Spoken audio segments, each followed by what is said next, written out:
আসসালামু আলাইকুম। Welcome back to ফারজানার রান্নাঘর।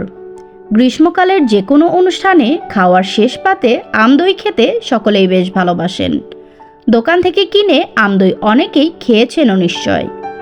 তবে আজকের পর্বে খুব সহজেই বাড়িতে কিভাবে আমদই তৈরি করবেন সেই রেসিপিটি আপনাদের সাথে শেয়ার করব। চলুন তাহলে কথা না বাড়িয়ে রেসিপিটি দেখে নেওয়া যাক।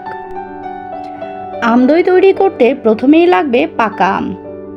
আমি এখানে মাঝারি সাইজের দুটি আম নিয়েছি। চেষ্টা করবেন আমগুলো যেন খুব বেশি পাকা হয় এবং মিষ্টি হয়, তাহলে দইটা খেতে মজা লাগবে। এ পর্যায়ে আমি আমের খোসা থেকে আমের পাল্পটা ছাড়িয়ে নিব। দেখতেই পাচ্ছেন আমি আমগুলো ঠিক কিভাবে কেটে নিচ্ছি। এখন আমি খোসা থেকে সম্পূর্ণ আমগুলোকে এইভাবে ছাড়িয়ে নিব।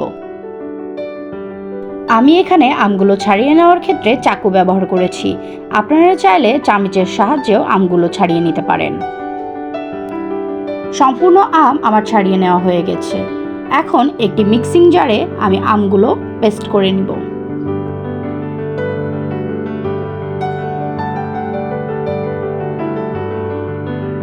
ফিরে এলাম আমটা পেস্ট হওয়ার পর।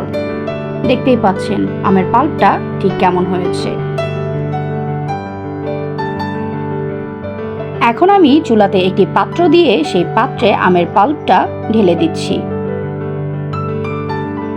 এই পর্যায়ে আমের পাল্পটা অনবরত নাড়তে হবে, তা না হলে আমের পাল্পটা পুড়ে যাবে। এইভাবে বেশ কিছুক্ষণ আমের পাল্পটা নেড়েচেড়ে নিতে হবে। এতে করে আমের যে তরল ভাবটা ছিল সেটা অনেকটাই কেটে যাবে এবং আমটাও আঠালো হয়ে আসবে। 2 থেকে 3 মিনিট জাল করার পর দেখতেই পাচ্ছেন আমের পাল্পটা রেডি হয়ে গিয়েছে। আপনারা হয়তো ভিডিও দেখেই বুঝতে পারছেন পাল্পটার ঘনত্ব ঠিক কেমন হয়েছে। এই পর্যায়ে আমি চলে যাব দইয়ের জন্য দুধটা প্রিপেয়ার করতে। আমি এখানে একটি পাত্রে 1 লিটার দুধ নিয়েছি। আপনারা ঠিক কতটুকু দই বানাতে চাচ্ছেন তার উপর বেস করে দুধের পরিমাণটা বাড়িয়ে কমিয়ে নিতে পারেন। আমি যেহেতু অল্প পরিমাণ তৈরি করব, তাই এখানে আমি 1 লিটার পরিমাণ দুধ নিয়েছি।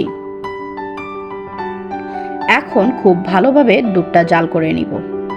দুধটা বেশ কিছুক্ষণ জাল করার পর আমি এখানে চিনি অ্যাড করে দিয়েছি। আপনারা মিষ্টিটা ঠিক কী পরিমাণ চাচ্ছেন সেই বেসে চিনিটা কম বেশি করে দিয়ে দিতে পারেন। প্রায় 15 থেকে 20 মিনিট জাল করার পর দুধটা অনেকটাই ঘন হয়ে এসেছে। আপনারা চাইলে এখানে দুধটা ঘন করার জন্য বেশ কিছুটা পরিমাণ গুঁড়া দুধও ব্যবহার করতে পারেন। প্রায় 20 মিনিট জাল করার পর দুধটা রেডি হয়ে গিয়েছে। এখন আমি দই বানানোর জন্য দুধটা ঠান্ডা হওয়ার জন্য রেখে দিব। এই পর্যায়ে আমি একটি বাটিতে নিয়ে নিলাম 2 চামচ দই। আমি এখানে মিষ্টি দইটা ব্যবহার করেছি, তবে আপনারা চাইলে এখানে নর্মাল দইটাও ব্যবহার করতে পারেন। এবার দইটাকে খুব ভালোভাবে হ্যান্ড মিক্সার দিয়ে ফাটিয়ে নিচ্ছি। এ পর্যায়ে দইটা খুব ভালোভাবে ফেটিয়ে নিতে হবে। এতে করে আপনারা যে দইটা বসাবেন তার টেক্সচারটাও খুব ভালো আসবে। বেশ কিছুক্ষণ অনবরত দইটা ফাটিয়ে নেওয়ার পর আমি এখানে অ্যাড করছি 2 চামচের থেকে একটু বেশি পরিমাণ আমের পাল্প। তবে আপনারা চাইলে এখানে আমের পাল্পটার পরিমাণটা একটু কমিয়ে দিতে পারেন। এবার সে আমের পাল্পটাকে আমি দইয়ের সঙ্গে খুব ভালোভাবে মিক্স করে নিচ্ছি। আপনারা এখানে ঠিক যতটা ভালোভাবে আমের পাল্পটার সাথে দইটা মিক্স করবেন, আপনাদের দইটাও ঠিক ততটাই ভালোভাবে বসবে।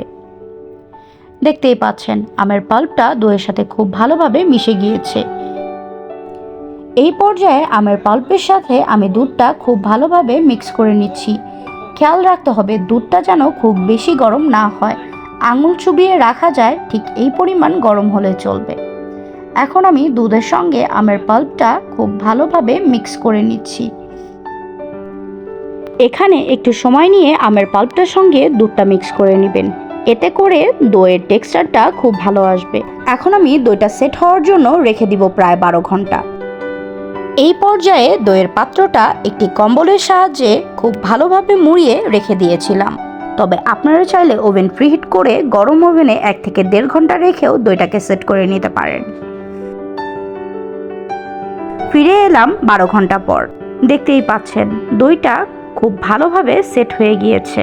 আপনারাও যদি আমার মতো ঠিক পারফেক্টভাবে আম দই তৈরি করতে চান তাহলে আমার ভিডিওটি স্কিপ না করে A to Z দেখবেন। আশা করি আজকের ভিডিওটি দেখে আপনারা উপকৃত হবেন। আমার ভিডিওটি যদি আপনাদের কাছে একটুও ভালো লেগে থাকে তাহলে অবশ্যই আমার চ্যানেলটি সাবস্ক্রাইব করে আমার চ্যানেলের সঙ্গেই থাকবেন।